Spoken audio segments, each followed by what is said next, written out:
Hi, this is Dr. Ken Richter. You know, cardiovascular disease is the leading cause of death in the United States. About 659,000 people in the United States die from heart disease each year. That's one person dying every 36 seconds. Now, the five most common cardiovascular diseases are heart attacks, stroke, heart failure, arrhythmia, and heart valve complications.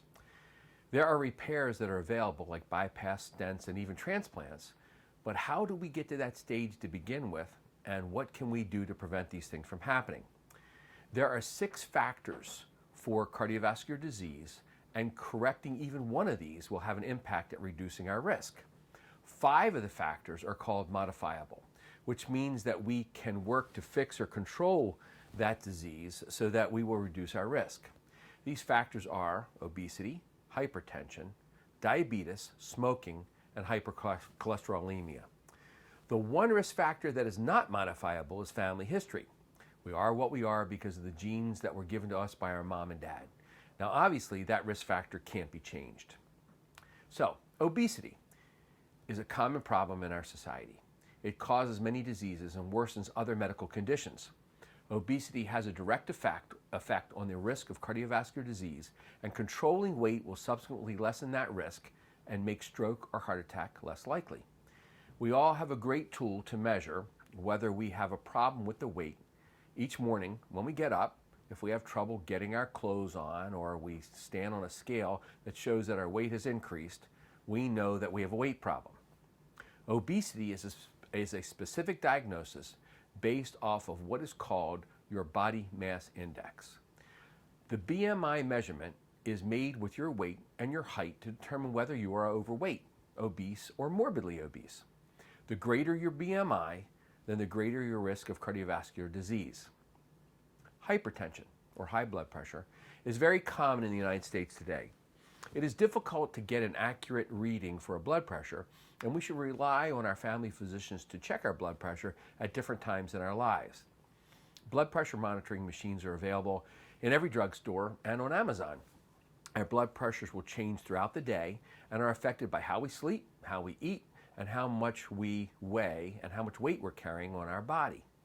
Blood pressures will change throughout the day and will vary depending on our activity. When a blood pressure is taken, it should be taken multiple times in order to determine an average measurement to know if this is going to be a risk factor or not. What we eat has a lot to do with blood pressure and diabetes. Diabetes mellitus is a disease where our bodies cannot process glucose or sugar.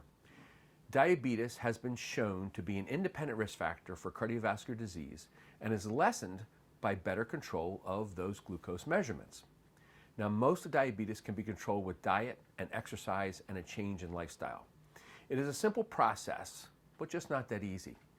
Diets need to be watched in the amount of carbohydrates and fats that are consumed, and there needs to be a regular exercise schedule to burn off extra carbohydrates and glucose. A healthy diet includes vegetables, fruits, lean meats, fish, beans, whole grains, and healthy fats. You can limit the amount of processed foods such as hot dogs, white flour such as crackers and white bread, and sweet or sugary foods such as soda and dessert foods. You may also need to avoid foods that are high in sodium, which can increase your blood pressure. Sodium is found in table salt and many prepared foods, especially canned foods. Although some research suggests that alcohol can help protect against heart disease, moderation is the key. Limit how much alcohol you drink. This means no more than 1 alcoholic drink per day for women and 2 alcoholic drinks a day per men. Cigarettes. Smoking cigarettes is the single worst thing that you can do for your health. Cigarettes are the cause of many cancers and are a significant risk factor for cardiovascular disease. The treatment is to stop smoking. There are no workarounds. Even smoking 2 cigarettes a day will increase your chances of having a cardiovascular event like a heart attack or a stroke. Hypercholesterolemia, or high levels of triglycerides and fats within your system, will increase your risk of clotting your arteries and causing cardiovascular events. Lowering your cholesterol through diet and exercise is beneficial and will lower your risk. To know if your cholesterol is elevated, you will need a lab test called a lipid panel. This lab test will show whether your cholesterol is high, and also you will be able to determine whether you have higher levels of good or bad cholesterol. Most of our cholesterol problems are genetic in nature. So if you have a question about this, you can ask your mom or your dad or your brothers and sisters if they are currently being treated for hypercholesterolemia and lipid problems. This is not an easy answer for many of these problems. There is much work that needs to be done by the patient in order to maximize their health and minimize the risk associated with cardiovascular disease. A cardiovascular event, like a stroke or a heart attack, may likely result in a permanent damage to your system, so that you will be limited for the rest of your life in activity and many things you would like to do. Once that happens, there is no turning back. The damage has been done. So, the time is now to take control. And the best treatment for all of this is to prevent it from happening at all. The best resource would be to talk to your family physician about these conditions and how best to treat them. Non-pharmacologic treatment is preferable in all situations. This needs to be considered first before medications are to be prescribed. There are medicines that will work very well for these situations and may be necessary in order to reduce the risk of these cardiovascular events. It does take work to stay healthy, but the rewards are worth the effort. Thank you. This is Dr. Ken Richter.